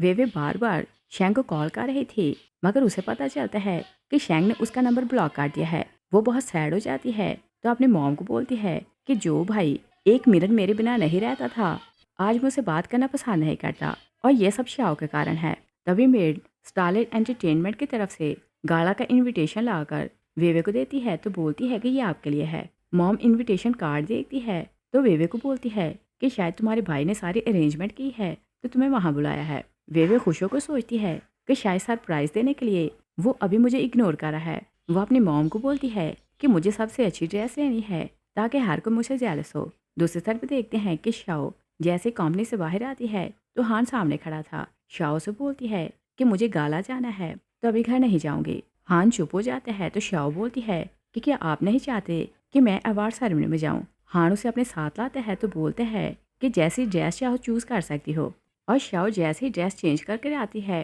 तो हान बोलते हैं कि पहले मैंने तुम्हें परमिशन दे दी थी मगर अब मुझे रिग्रेट हो रहा है कि तुम्हें सब देखेंगे। और रात को गाला पार्टी थी, बड़े बड़े स्टार और सिटी के फेमस लोग आए थे। जब वे पार्टी में जाती है तो सब उसकी तारीफें करने लगते हैं। कोई बोलता है कि इतनी सुंदर लड़की अगर फिल्मों में आए तो कई हीरोइंस की छुट्टी करा देगी। दूसरी बोलती है कि आज सबसे सुंदर वेवे लग रही है। वे प्राउड होकर सबको बताती है कि आज मेरे सेकंड ब्रदर को अवार्ड मिलने वाला है, तो स्पेशल गेस्ट उसकी तरफ से मैं आई हूँ। और वह नखरे करने लगती है तो बोलती है कि मैं आना तो नहीं चाहती थी, मगर भाई ने इंसिस्ट किया तो मुझे आना ही पड़ा। गेस्ट उसकी बातें सुनते हैं तो वो शैंक से इम्प्रेस होने लगते हैं कि वो अपनी बहन से बहुत ज़्यादा मोहब्बत करते हैं। वे उनकी बातें सुनती है तो और ज़्यादा प्राउड होने लगती है। तभी श्याओ आती है तो सब उसकी तारीफें करने लगते हैं। वे जेलस होने लगती है तो श्याओ के पास आती है। वो उसका हाथ पकड़ती है तो उसका गुस्सा दिलाने को बोलती है कि मुझे पता है कि तुम्हें ये ड्रेस और ज्वेलरी तुम्हारे शुगर डैडी ने दिलाई है। और वो जानबूझकर उसका हाथ शेक करती है तो फिर गिर जाती है। और हर कोई यही जानता था कि वे शैंक की बहन है। सब उसके लिए वरीड होने लगते हैं। वे बोलती है कि ये मेरे भाई से मोहब्बत करती है तो मुझसे जेलस होती है, क्योंकि मेरा भाई सबसे ज़्यादा मुझसे मोहब्बत करते हैं। गेस्ट याओ को बातें सुनाने लगते हैं कि तुम जैसी सुंदर लड़कियाँ बहुत डेंजरस होती हैं। वे सबको बोलती है कि ये सिर्फ शैंक की नहीं बल्कि जियांग की भी फ्रेंड है। श्याओ को गुस्सा आता है तो बोलती है कि ना मैं मिस्टर शैंक की फ्रेंड हूँ और ना ही मिस्टर जियांग को जानती हूँ। वो जानने लगती है तो एक गेस्ट बोलता है कि तुम अपॉलोजाइज किए बिना नहीं जा सकती। श्याओ अपॉलोजाइज करने से मना कर देती है और वो वहाँ से जाना चाहती थी, मगर कोई भी उसे नहीं जाने देता। और रैन भी वहीं पार्टी में था। वो श्याओ को देख लेते हैं। फ्लैशबैक में देखते हैं कि श्याओ और हान जब ड्रेस खरीदने गए थे, श्याओ ड्रेस चेंज करके आती है तो हान को दिखा रही थी। रैन दूर खड़ा उन दोनों को देख रहा था। और फिर हम प्रेजेंट में देखते हैं, रैन आगे जाता है तभी वे बोलती है कि मैंने सुना है कि शैन कंपनी ने ऐसी ड्रेस $10 मिलियन में बनवाई थी और श्याओ इतनी महंगी ड्रेस अफोर्ड नहीं कर सकती, तो इसने कॉपी ड्रेस पहनी है। सब लोग श्याओ पर हंसने लगते हैं। रैन आगे आता है तो एक गेस्ट उसे बोलती है कि बताएं ये ड्रेस फेक है, मगर रैन बोलता है कि ये ड्रेस क्योंकि शैन फैमिली ने बनवाई है तो सबसे ज़्यादा मैं जानता हूँ, और बोलता है कि ये ड्रेस रियल है। और वे चाहती थी कि श्याओ के सबके सामने इंसल्ट हो, मगर इस बार भी उसकी इज्जत बच जाती है। सब लोग श्याओ को बातें सुनाने लगते हैं कि बताओ तुम्हें इतनी महंगी ड्रेस किसने दी है। रैन साहब को डांटने लगते हैं तो बोलते हैं कि सुंदर लड़कियों को इतनी महंगी ड्रेस मिले तो ये कोई स्ट्रेंज बात नहीं, और अगर मुझे चांस मिले तो मैं भी इसे गिफ्ट दूंगा। तभी शैंग आता है तो श्याओ के साथ आकर खड़ा हो जाता है। रैन बोलते हैं कि आप इससे दूर रहें और ये तो मेरे गेस्ट है। शैंग बोलते हैं कि आज रात ये मेरी स्पेशल गेस्ट है, तो आप कैसे बोल सकते हैं कि ये आपकी गेस्ट है। सब लोग शॉक हो जाते हैं। वे बोलती है कि आपने मुझे इनविटेशन भेजा था कि आज की स्पेशल गेस्ट मैं हूँ, मगर शैंग बोलता है कि मैंने तुम्हें कोई इनविटेशन नहीं भेजा। वे गुस्से में आती है तो बोलती है कि क्या तुम मेरी इंसल्ट करना चाहते थे। शैंग मिस्टर जॉनसन से बोलता है कि बताएं इसे इनविटेशन किसने भेजा। मिस्टर जॉनसन बोलता है कि आपने गाला में आने से मना कर दिया था। मुझे लगा कि आपकी बहन आपके साथ आएगी तो आप ज़रूर आएंगे, इसी कारण मैंने आपकी बहन को इनविटेशन कार्ड भेजा, लेकिन मैंने ये नहीं लिखा था कि ये आज की स्पेशल गेस्ट है। गेस्ट वेवे को ब्लेम करने लगते हैं कि तुम झूठ बोल रही थी कि तुम्हारा भाई तुमसे बहुत मोहब्बत करता है और आज तुम्हें स्पेशली इनवाइट किया है। मिस्टर जॉनसन अपॉलोजाइज करते हैं कि फिर ऐसा नहीं होगा। शैंग बड़ी अनाउंसमेंट करते हैं कि आज के बाद कोई वेवे को मेरी बहन ना समझे, क्योंकि मेरा इससे कोई भी रिश्ता नहीं। वेवे शैंग का हाथ पकड़ती है तो शैंग उसे हिट कर देता है। और फिर वो श्याओ को बोलता है कि देखो मैंने तुम्हें बोला था कि मेरी डेट सिर्फ तुम हो, मैंने इसे नहीं बुलाया। और वे चाहती थी कि सबके सामने श्याओ की इंसल्ट हो, तो वो अपने भाई को बोलती है कि देखो इसने कितनी महंगी ड्रेस पहनी है और किसी लड़के ने इसे ये गिफ्ट किया होगा, और इसे प्रूव होता है कि इसका उसके साथ स्पेशल रिलेशन है। शैंग स्माइल करने लगता है तो बोलते हैं कि अगर किसी ने इतना महंगा तोहफा मेरी बहन को दिया है तो इसका मतलब ये कि वो दिल से इसे पसंद करते हैं। और बोलते हैं कि श्याओ जैसी सुंदर और काइंड लड़की को अगर लोग गिफ्ट दें तो इसमें हैरानी की बात नहीं, मगर तुम जैसे लोग बहुत मक्कार होते हैं जो चालाकी से दूसरों की गिफ्ट हथिया लेते हैं।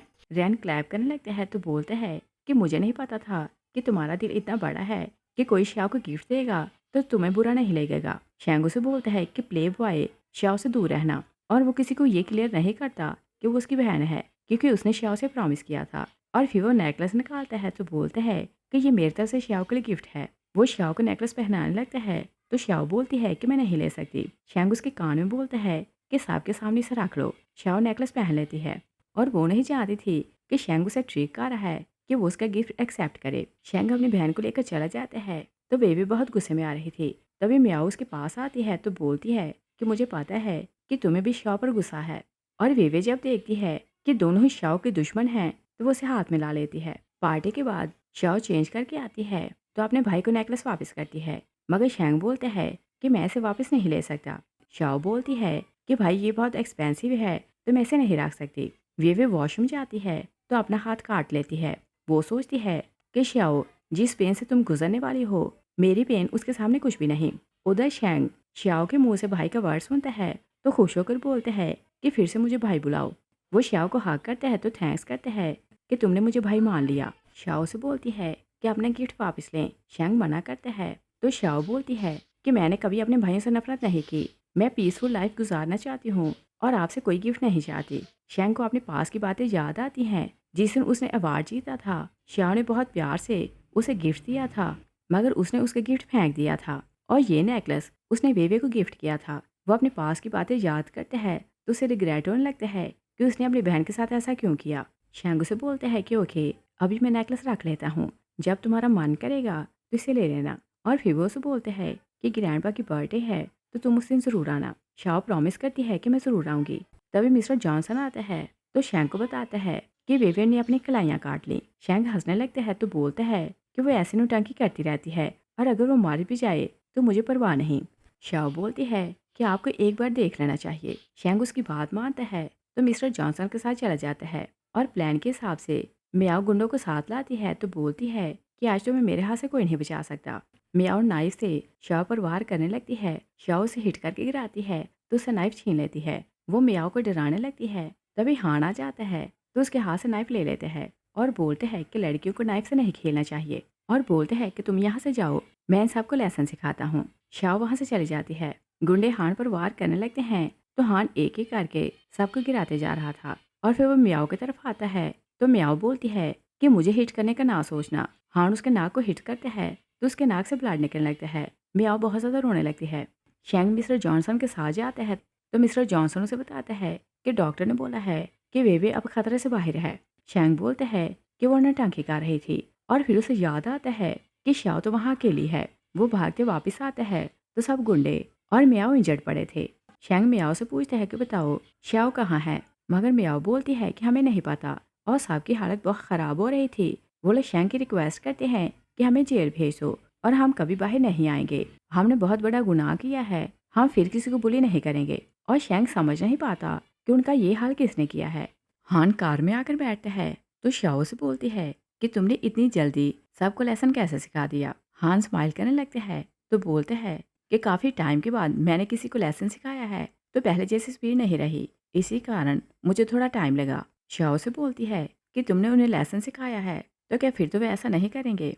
हान बोलता है कि उनमें इतनी हिम्मत नहीं कि फिर तुम्हें बुली करें। और जैसे उनकी कार निकलती है तो रैन दूर से उन्हें देख रहा था और हान अपने छोटे भाई के कामों पर पर्दा डालता था, मगर रैन चाहता था कि वो अपने भाई की जान ले ले और उसकी जगह फैमिली का हेड बने और सब कुछ उसका हो जाए। शैंग बहुत वरीड था तो अपने सिस्टर को बोल कर पता करवाता है कि श्याओ कहाँ गई और सिस्टर उसे कॉल करके बताता है कि वो मिस्टर हान के साथ गई हैं और सिस्टर उसे बताता है कि मियाओ और उसके गुंडों ने श्याओ को हरास किया। मिस्टर हान आया तो गुंडों को लेसन सिखाया और उन्होंने उन सबको इतना टॉर्चर किया है कि सब खुद जेल गए हैं और उन्होंने बोला है कि उन्हें जेल से बाहर नहीं आना क्योंकि उन्हें बाहर आने से डर लगता है। शैंग बहुत डरने लगता है तो सोचते हैं कि हान बहुत डेंजरस है तो मुझे अपनी बहन को वापस लाना है। तभी जियांग आता है तो बोलते हैं कि बताओ तुम श्याओ को गाला में क्यों लेकर गए। शैंग उसे बताता है कि मैंने उसे इन्विटेशन दिया था तो उसने एक्सेप्ट कर लिया। जियांग जेलस होने लगते हैं तो बोलते हैं कि मैंने उसे कितनी बार बोला कि मुझे माफ़ कर दे, मगर मुझे माफ़ नहीं किया। और फिर वो गाला में ली गई पिक्चर अपने भाई को दिखाता है तो बोलते हैं कि क्या तुमने ये नेकलेस सिस्टर को दिया था। शैंग बोलते हैं कि हाँ, ये नेकलेस मैंने दिया था। जियांग और ज़्यादा जेलस होने लगते हैं तो बोलते हैं कि मुझे शाओ से मिलना है और चाहे मुझे उसके पाँव पकड़ना पड़े, मुझे उसे माफ़ी मांगनी है। और बोलते हैं कि तुम मेरे साथ चलो। शैंग उसे बोलते हैं कि ठीक है कि उसने मुझे भाई बुलाया और नेकलेस लिया, मगर हमारी सुलह परमानेंट नहीं है। और फिर उसे बोलते हैं कि ग्रैंडपा की बर्थडे आने वाली है तो वहाँ सब लोग इकट्ठे होंगे और मैं होप करता हूँ कि उस दिन हम श्याओ को मना लेंगे। दूसरी तरफ देखते हैं कि श्याओ बाल ड्राई कर रही थी। हान आता है तो उसके बाल ड्राई करने लगते हैं और फिर उसे पूछते हैं कि क्या तुम आज अपने सेकंड ब्रदर से मिली थी और क्या तुम दोनों की सुलह हो गई। श्याओ बोलती है कि हाँ, मैं उससे मिली थी, मगर तुम ये ना समझना कि मैं उनके पास वापस आऊँगी। वो उसे बोलती है कि जब मैं मेमोरीज को याद करती हूँ तो मुझे बहुत रोना आता है क्योंकि मेरे तीनों भाई मुझसे बहुत ज़्यादा नफरत करते थे और अब वो लोग मुझे मोहब्बत दिखा रहे हैं तो मुझे ऐसे लग रहा है कि मेरे मरने का टाइम पास आ रहा है। हान उसे सैड देखते हैं तो बोलते हैं कि जो मेमोरीज तुमने देखी क्या उनमें मैं था? शाओ को एक्सीडेंट का टाइम याद आता है जब उसकी डेथ हुई थी, मगर वो ये देख नहीं पाती कि किसको बचाते हुए उसकी जान गई थी। वो बोलती है कि नहीं, उन मेमोरीज में तुम नहीं थे, और वो बहुत अपसेट होने लगती है। तो हान उसे बोलते हैं कि अगर उन मेमोरीज में मैं नहीं था तो फिर समझ लो कि मेमोरीज फेक हैं, और जब भी तुम्हें मेरी ज़रूरत होगी मैं तुम्हारे साथ खड़ा हूँगा। शाओ सोने लगती है तो बोलती है कि क्या तुम शैन फैमिली के हेड हो? हान उसे बोलते हैं कि क्या तुमने मेरी इन्वेस्टिगेशन की है? शाओ बोलती है कि नहीं, गाला में तुम्हारा भाई मिला था तो उसने बताया कि तुम शैन फैमिली के हेड हो और वो तुम्हारा भाई है। हान बोलता है कि उसने कुछ अच्छा तो नहीं बोला होगा। हान सीरियस हो जाता है क्योंकि उसे समझ जाती है कि उसके भाई को किसी टाइम भी पता चल सकता है कि श्याओ उसकी वीकनेस है, वो श्याओ को हर्ट कर सकता है। सोने से पहले श्याओ सोचती है कि पास्ट लाइफ में मैं कभी इससे मिली नहीं थी, मगर मैंने सुना था कि शैन हान बहुत डेंजरस और क्रूअल है, मगर इससे मिलकर पता चला कि ये तो बहुत डिफरेंट है। दूसरी साइड पे देखते हैं कि बेबी को जैसे ही होश आता है तो वो खुश होने लगती है कि उसकी ट्रिक ने काम किया होगा और अब भाई पहले की तरह उसे मोहब्बत करेंगे। वो अपनी मॉम से पूछती है कि क्या दोनों भाई मुझे देखने आए थे? मॉम ना बोलती है। वे बोलती है कि हाँ, उनकी बहन बहुत ज़्यादा इंजर्ड है तो वो उसके पास होंगे। मॉम बोलती है कि नहीं, वो तो इंजर्ड नहीं है। वे हैरान होती है तो बोलती है कि क्या कोई बड़ी न्यूज़ नहीं आई? मॉम उसे बोलती है कि आज की सबसे बड़ी न्यूज़ ये है कि मियाँ और उसके 4 साथियों ने पुलिस के सामने जाकर कन्फेशन किया है कि उन्होंने किसी को टारगेट किया था तो उन्हें इसकी सज़ा मिली। और न्यूज़ में बताया जा रहा है कि वो पाँचों पुलिस से रिक्वेस्ट कर रहे हैं कि उन्हें जेल से बाहर नहीं जाना। वे गुस्से में पागल होने लगती है कि उसके इस प्लान ने भी काम नहीं किया। नेक्स्ट सीन में देखते हैं कि ग्रैंडपा की बर्थडे थी तो हान श्याओ को ग्रैंडपा के घर छोड़ने आता है। श्याओ से बोलती है कि तुम अंदर चलो। हान बोलते हैं कि मैं अभी नहीं मिलूंगा। श्याओ से टीज करने लगती है कि क्या तुम मेरी फैमिली से मिलने के लिए रेडी नहीं हो, और वो चाहती थी कि हान उसकी फैमिली से शादी की बात करे, मगर हान बात टालता है तो वहां से चले जाता है और बाहर जाकर वह अपनी सिस्टर को कॉल करता है कि कॉन्ट्रैक्ट रेडी करो। वे आती है तो वो हान को देख लेती है और वो नहीं जानती थी कि वो श्याओ को छोड़ने आया है। वो उसे बोलती है कि मैं आपको पहले से जानती हूँ और मेरे दोनों भाई भी आपको जानते हैं।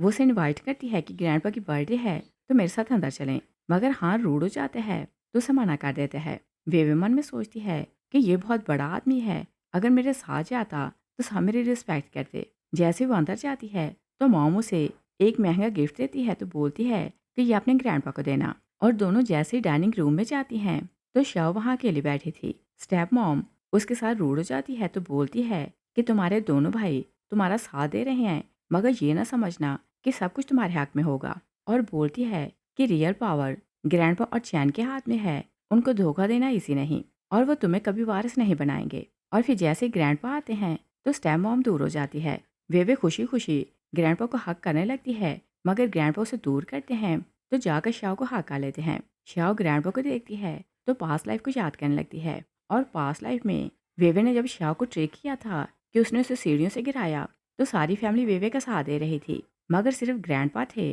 जो शाओ के साथ खड़े थे। ग्रैंडपा बोलते हैं कि मुझे विश्वास है कि मेरी पोती रॉन्ग नहीं कर सकती। और फिर शाओ को याद आता है कि जब ग्रैंडपा की डेथ होने वाली थी तो ग्रैंडपा उसके लिए सॉरी फील कर रहे थे। ग्रैंडपा उससे अपोलोजाइज करते हैं कि जो लाइफ तुम्हें चाहिए थी वो मैं तुम्हें नहीं दे सका और ना तो मैं तुम्हारे भाइयों को प्यार दिला सका। श्याओ सबको याद करती है तो इमोशनल होकर ग्रैंडपा का हक करती है और बोलती है कि आप कैसे हैं। ग्रैंडपा बोलते हैं कि अब तुम आ गई हो तो मैं बहुत साल जिंदा रहूंगा। ग्रैंडपा बोलते हैं कि मैंने सुना है कि तुम जॉब कर रही हो तो इतनी मेहनत क्यों करती हो, मेरे पास इतना पैसा है तो ये सब तुम्हारा है। शैंग बोलता है कि तुम अपनी जॉब छोड़ो, मैं अपनी फिल्मों की कमाई तुम्हें दूंगा। जियांग बोलता है कि मैं अपनी वकालत की सारी फीस तुम्हें दिया करूंगा, मगर तुम्हें जॉब करने की ज़रूरत नहीं। शाओ ग्रैंडपा को बोलती है कि मुझे किसी के पैसों की ज़रूरत नहीं, मैं अपनी मेहनत से कमाना चाहती हूँ, मुझे इससे सुकून मिलता है। ग्रैंडपा उसकी बात सुनकर खुश हो जाते हैं, मगर स्टेप मॉम और वेवे बहुत जेलस हो रही थी। स्टेप मॉम वेवे को इशारा करती है तो वेवे ग्रैंडपा को गिफ्ट देती है और बताती है कि ये मैंने अब्रॉड से मंगवाया है तो इसकी प्राइस 2 मिलियन है। और फिर वो शाओ को नीचा दिखाने को बोलती है कि तुम भी ग्रैंडपा को गिफ्ट दो। शाओ ग्रैंडपा के लिए पोरिज बना कर लाई थी तो वेवे और स्टेप मॉम उसका मजाक उड़ाती हैं कि क्या ये बर्थडे का गिफ्ट है। ग्रैंडपा बोलते हैं कि मेरे लिए सबसे अच्छा गिफ्ट यही है क्योंकि जो चीज़ मुझे पसंद है मेरी पोती मेरे लिए वही लाई है। स्टेप मॉम बोलती है कि वेवे ने आपको जो गिफ्ट दिया है उसकी प्राइस 2 मिलियन है और शाओ ने जो गिफ्ट दिया है इसकी प्राइस सिर्फ 200 है। तभी हान आता है तो सब लोग उसे देखकर शॉक रह जाते हैं और वेवे पहले नहीं जानती थी कि शाओ और हान एक दूसरे को जानते हैं और एक दूसरे को पसंद करते हैं। वो यही समझती है कि हान उसके लिए आया है। वो उसे देखकर खुश होने लगती है। दोनों भाई उसे देखकर शौक ले जाते हैं तो बोलते हैं कि आप यहाँ क्यों आए हैं। हान बोलते हैं कि मैं शाओ के लिए आया हूँ। वे उसकी बात सुनती है तो शौक ले जाती है और सोचती है कि मुझे नहीं पता था कि इतना रिच मैन इसे पसंद करता है। दोनों भाई गुस्से में आते हैं तो बोलते हैं कि यहाँ से चले जाओ और शाओ का तुमसे कोई भी रिश्ता नहीं। हान बोलता है कि ये मेरे घर पर रहती है तो तुम ऐसे कैसे बोल सकते हो कि मेरे से कोई भी रिश्ता नहीं। और ग्रैंडपा नहीं जानते थे कि शाओ हान के घर रहती है। वो दोनों पोतों पर गुस्सा करने लगते हैं तो बोलते हैं कि तुमने झूठ बोला कि तुम अपनी बहन को वापस ले आए हो। दोनों अपॉलोजाइज करते हैं कि हम नहीं चाहते थे कि आप परेशान हो तो आपसे झूठ बोला। हान उन्हें एक फाइल देते हैं तो बोलते हैं कि जब मैं अंदर आया तो कोई बोल रहा था कि शाओ का गिफ्ट सस्ता है और बोलते हैं कि ये शाओ की तरफ से गिफ्ट है। वो लोग कॉन्ट्रैक्ट देखते हैं तो शॉक रह जाते हैं क्योंकि शैन ग्रुप की तरफ से $50 बिलियन की कॉपरेशन थी। ग्रैंडपा बोलते हैं कि ये बहुत ज़्यादा है तो हम नहीं ले सकते। दोनों भाई भी बोलते हैं कि अगर हम ये गिफ्ट लेंगे तो हमें ऐसा लगेगा कि हम अपनी बहन की प्राइस लगा रहे हैं। स्टेप मॉम बोलती है कि इतनी बड़ी अमाउंट है तो लेने में क्या प्रॉब्लम है। सब लोग आर्ग्यू करने लगते हैं तो हान बोलता है कि अगर आप इस गिफ्ट के बदले मुझे कुछ देना चाहते हैं तो मेरी एक कंडीशन है। सब लोग उसकी तरफ देखने लगते हैं। हान बोलता है कि मो फैमिली के तीनों बेटों के साथ शाओ को भी वारिस बनाया जाए। वेवे और स्टेप मॉम शॉक से जाती हैं। स्टेप मॉम बोलती है कि अगर वारिस शाओ बनेगी तो वेवे की जगह कहाँ रहेगी। ग्रैंडपा बोलते हैं कि वेवे का हमसे खून का रिश्ता नहीं तो ये वारिस नहीं बन सकती। और वेवे जब देखती है कि सब लोग शाओ को ही फेवर कर रहे हैं तो वो बोलती है कि जब तक बिग ब्रदर चैन नहीं आता कोई फैसला नहीं हो सकता। स्टेप मॉम बोलती है कि फैमिली का हेड चैन है तो जो भी डिसीजन लेगा हम सब उसे एग्री करेंगे। और शाओ को लग रहा था कि हान उसे घर से निकालने वाला है और वो चाहता है कि वो मो फैमिली के पास वापस आए। वो उसे बोलती है कि क्या आप मुझे खुद से दूर करना चाहते हैं। हान बोलता है कि मैं ऐसा नहीं बोल रहा। तभी बिग ब्रदर चैन आता है तो वे भी बहुत ज़्यादा खुश होने लगती है क्योंकि उसे लगता था कि चैन उसी का साथ देगा। और चैन ने हान की बातें सुन ली थी तो वो बोलता है कि किसी आउटसाइडर को परमिशन नहीं कि हमारे फैमिली मैटर्स के बीच में आए। हान बोलते हैं कि मैं किसी के मैटर में नहीं आ रहा। मैं तो शाओ की तरफ से ग्रैंडपा के लिए गिफ्ट लेकर आया था। चैन बोलता है कि मेरी बहनों के तोहफे मुझे किसी और के थ्रू भिजवाने की ज़रूरत नहीं। और बोलता है कि मैं अपनी दोनों बहनों के लिए गिफ्ट लाया हूँ। वे बहुत खुश होने लगती है। चैन बोलता है कि पहला गिफ्ट शाओ के लिए है। वो एग्रीमेंट दिखाता है तो बोलते हैं कि आज से मो कोऑपरेशन की कानूनी वारिस सिर्फ शाओ है। वेवे और मॉम उसकी बात सुनकर शॉक रह जाती हैं। स्टेप मॉम बोलती है कि ऐसा नहीं हो सकता। चैन बोलता है कि फैमिली का हेड मैं हूँ तो डिसीजन मैं ही लूँगा। शाओ बोलती है कि मुझे विरासत नहीं चाहिए। वेवे बोलती है कि अगर आप मुझे वारिस नहीं बनाना चाहते तो मुझे कोई भी इशू नहीं, मगर आप दोनों भाइयों से पूछें इन्हें विरासत में हिस्सा चाहिए। मगर दोनों भाई बोलते हैं कि हमें कुछ नहीं चाहिए, हम सिर्फ ये चाहते हैं कि हमारी बहन हमें माफ़ कर दे। शाओ बोलती है कि मुझे फिर भी वारिस नहीं बना। चैन बोलता है कि अगर तुम्हें ये पैसे नहीं चाहिए तो इनका जो चाहे करो, चाहे तो किसी को डोनेट कर दो, हमें कोई भी इशू नहीं। वे मन में सोचती है कि मेरा गिफ्ट इससे बड़ा होगा। वो बोलती है कि मेरे लिए क्या गिफ्ट है। चैन उसे एग्रीमेंट दिखाता है तो बोलता है कि ये तुम्हारा गिफ्ट है और एग्रीमेंट में लिखा था कि आपसे वेवे का मो फैमिली से कोई भी रिश्ता नहीं। वेवे शॉक रह जाती है। चैन उसे बोलते हैं कि हमने तुम्हारे रियल पेरेंट्स को ढूंढ लिया है। और फिर वो उसे डीएनए टेस्ट की रिपोर्ट दिखाता है तो बोलता है कि तुम अपने रियल पेरेंट्स के पास वापस जाओगे और आज से तुम्हारा और हमारा कोई भी रिश्ता नहीं। वेवे रोने लगती है तो अपनी मॉम की तरफ देखती है। मॉम गुस्से में आती है तो चैन को बोलती है कि तुम ऐसा नहीं कर सकते, ये कहीं नहीं जाएगी। चैन बोलता है कि आप हमारी रियल मॉम नहीं है और डैड की डेथ के बाद आप हमारे साथ नहीं रह सकती। और बोलता है कि मैंने आपके नाम कुछ पैसे ट्रांसफ़र किए हैं, आप भी घर से जा रही हैं। और बोलते हैं कि मैंने आपकी दूसरी शादी के लिए अरेंजमेंट कर दी है तो आप शादी करें और अपने हस्बैंड के साथ खुश रहें। वे रोती रहती है मगर उसका रोना कोई नहीं देखता। शाओ हान के साथ जाने लगती है तो दोनों भाई उसके पीछे जाने लगते हैं, मगर चैन दोनों को रोक देता है और बोलता है कि उसे कुछ टाइम दो, वो खुद वापस आएगी। शाओ हान के साथ चली जाती है। वे घर आती है तो मॉम को बोलती है कि मैं आपको छोड़कर नहीं जा सकती। मॉम बोलती है कि मैंने भी तुम्हें हमेशा अपनी बेटी समझा है तो मैं तुमसे दूर नहीं रह सकती, हम जहाँ जाएंगे साथ जाएंगे। वे अपनी मॉम को बोलती है कि आप मेरी हेल्प करें और मॉम नहीं जानती थी कि वो क्या करने वाली है, मगर वो उसकी हेल्प के लिए मान जाती है। शाओ हान के साथ घर जाती है तो बोलती है कि हम अभी शादी कर लेते हैं। हान शॉक रह जाते हैं तो बोलते हैं कि इतनी जल्दी क्या है। शाओ बोलती है कि अगर हम दोनों शादी कर लेंगे तो हमेशा के लिए साथ रहेंगे। और फिर आपने ही बोला था कि आपको फर्स्ट साइड में मुझसे मोहब्बत हो गई तो शादी करने में क्या प्रॉब्लम है। और हान को पहले रैन वाला मैटर सॉल्व करना था तो वो कुछ टाइम चाहता था। वो उसे बोलता है कि तुम्हारी रजिस्ट्रेशन बुक मो फैमिली के घर पर है, तुम ले आओ तो हम दोनों शादी कर लेंगे। शाह बोलती है कि मैं अभी जाती हूँ। और जैसे वो घर से निकलती है तो हान अपने असिस्टेंट को बोलता है कि रैन को बुलाओ। और दूसरी साइड पर देखते हैं कि वे अपने तीनों भाइयों के लिए चाय बनाती है। तो तीनों भाई बोलते हैं कि क्या इसमें कुछ मिलाया है। वे भी बोलती है कि कल मैं जा रही हूँ तो मैं सिर्फ ये चाहती हूँ कि आपके साथ बैठकर बातें करूँ। स्टेप मॉम बोलती है कि तुम चारों बहन पे बातें करो, मैं जाकर रेस्ट करती हूँ। और फिर जैसे तीनों भाई चाय पीते हैं तो बेहोश होकर गिर जाते हैं। स्टेप मॉम आती है तो वेवे के साथ मिलकर तीनों को बांध देती है। तीनों जैसे ही होश में आते हैं तो शौक रह जाते हैं। तीनों बहुत सैड हो रहे थे। वो लोग वेवे को बोलते हैं कि हमने हमेशा तुम्हें मोहब्बत दी, मगर देखो बदले में तुम क्या कर रही हो। वेवे उनके सामने कॉन्ट्रैक्ट रखती है तो बोलती है कि मुझे $5 बिलियन दो तो मैं तुम सबको छोड़ दूंगी। वो चैन के नेक पर नाइफ रखती है, मगर चैन जरा नहीं डरता और बोलता है कि सब कुछ हमारी बहन का है तो तुम्हें कुछ नहीं मिलेगा। और वेवे जब देखती है कि वो ऐसे डरने वालों में से नहीं है तो वो जियांग की टांग को इंजर कर देती है। जियांग बोलता है कि चाहे तो हमें जान से मार दो, हम तुम्हें पैसे नहीं देंगे। स्टेप मॉम बोलती है कि तुमने बोला था कि तुम्हें सिर्फ इन्हें हरास करना है तो मैंने तुम्हारा साथ दिया, मगर मुझे नहीं पता था कि तुम्हारा ये प्लान है। वो उसे रोकने की कोशिश करती है तो वे उन्हें स्टैब कर देती है।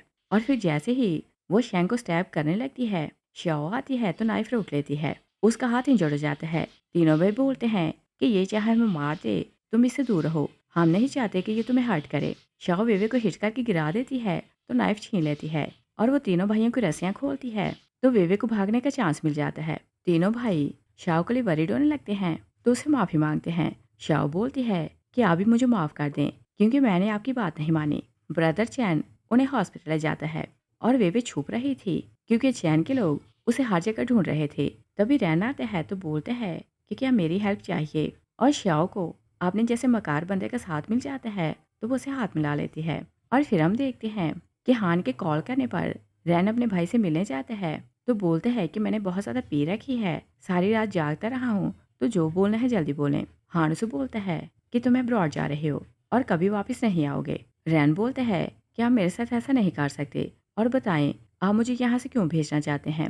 और वो नहीं जानता था कि हान पहले से जान चुका है कि कार एक्सीडेंट में उनके डैड को खुद रैन ने मारा था। वो बोलता है कि मैंने डैड के एक्सीडेंट की इन्वेस्टिगेशन की तो मुझे पता चला कि उनकी कार क्रैश नहीं हुई थी बल्कि उन्हें जानबूझ के किसी ने हिट किया था। तभी हान को कॉल आ जाती है कि शाओ इंजर्ड है तो वो वहाँ से चला जाता है। और रैन को ये बात समझ जाती है कि उसके भाई को पहले से पता चल चुका है कि डैड को उसने मारा है, मगर उसे इस बात का डर नहीं था क्योंकि उसने हान को मारने की सारी प्लानिंग कर रखी थी। हान असिस्टेंट के साथ जाने लगते हैं तो असिस्टेंट को बोलता है कि तुम यहाँ रुको और रैन पर नजर रखो। वो हॉस्पिटल के लिए निकल जाता है। दूसरे सर पर देखते हैं कि डॉक्टर चैन को बताता है कि आपकी मॉम खतरे से बाहर हैं और बताते हैं कि जियांग और शाओ की बैंडेज कर दी गई है तो दोनों जल्दी ठीक हो जाएंगे। शाओ बैंडेज करवा कर आती है तो चैन उसे डांटने लगते हैं कि फिर कभी अपनी लाइफ के रिस्क में ना डालना। शाओ प्रॉमिस करती है कि मैं फिर ऐसा नहीं करूँगी। जैसे ही चैन और शाओ बाहर आते हैं तभी हान आता है तो शाओ उसे देखकर खुश हो जाती है। वो भागती हान की तरफ जाती है तो चैन जेलस होने लगते हैं। तभी एक कार हान को हिट करने लगती है तो शाओ शॉट करती है कि दूर हो जाओ। वो भागती हान की तरफ जाती है तो हान को पास लाइफ याद आती है कि उसे बचाते हुए शाओ की जान गई थी। और फिर जैसे ही शाओ उसे बचाने के लिए पास आती है तो हान उसे दूर हिट करता है, कार उसे हिट कर देती है। शाओ बहुत रोने लगती है कि तुमने मुझसे प्रॉमिस किया था कि तुम हमेशा मेरे साथ रहोगे। हान बोलता है कि मुझे कुछ नहीं होगा। वो बेहोश हो जाता है। वे कार से बाहर आती है तो खुश होने लगती है कि उसने हान को जान से मार दिया है और अब शाओ सारी लाइफ के लिए दुखी रहेगी। फ्लैशबैक में देखते हैं कि वेवे जब छुपी हुई थी तो रैन उसके पास आता है। वो उसे बोलता है कि अगर तुम जिंदा रहना चाहती हो तो मैं तुम्हारी हेल्प करूंगा। और हान तो ये चाहता था कि शाओ की डेथ हो जाएगी तो उसका भाई सारी लाइफ इस दुख से निकल नहीं पाएगा और फैमिली का हेड वो बन जाएगा। और फिर हम प्रेजेंट में देखते हैं वे खुश होकर बोलती है कि रैन अब फैमिली का हेड बनेगा तो मुझसे शादी करेगा और मुझे बचा भी लेगा। अब कोई मुझे टच भी नहीं कर सकता। चैन उसे जोर से स्लैप करता है तो एम्बुलेंस को कॉल करता है। और जैसे ही हान के असिस्टेंट को हॉस्पिटल से कॉल आती है तो वो वहाँ से जाने लगते हैं। रैन बोलता है कि मुझे पता है कि तुम्हारे बॉस की डेथ हो गई है और बोलता है कि नया हेड मैं हूँ तो ऑर्डर मेरा चलेगा। चैन वेवे को जेल भिजवा देता है। हान कॉमा में चला जाता है और श्याओ हर दिन उसका वेट करती थी। एक दिन वो सैड होकर बाहर खड़ी थी तो बोलती है कि तुमने प्रॉमिस किया था कि जब मुझे तुम्हारी ज़रूरत होगी तो तुम मेरे साथ खड़े होगे। और वो शादी का जोड़ा पहने बाहर खड़ी थी और उसके हाथ में बैलून था जिस पर विशेष लिखी थी। तभी उसके सामने से काली बिल्ली गुजरती है। वो उसे देखकर हैरान हो जाती है तो बैलून उसके हाथ से छूट जाता है। श्याओ खुश होकर सोचती है कि जब काली बिल्ली रोती है तो किसी की रिबर्थ होती है और इसका मतलब ये है कि हान जाग गया है। तभी हान आ जाता है तो शाओ उसे देखकर खुश हो जाती है और हान जैसे ही जागता है तो अपने भाई को जेल भेजता है और शाओ से शादी कर लेता है। इस सीन के साथ ही मूवी फिनिश हो जाती है। Thanks for watching.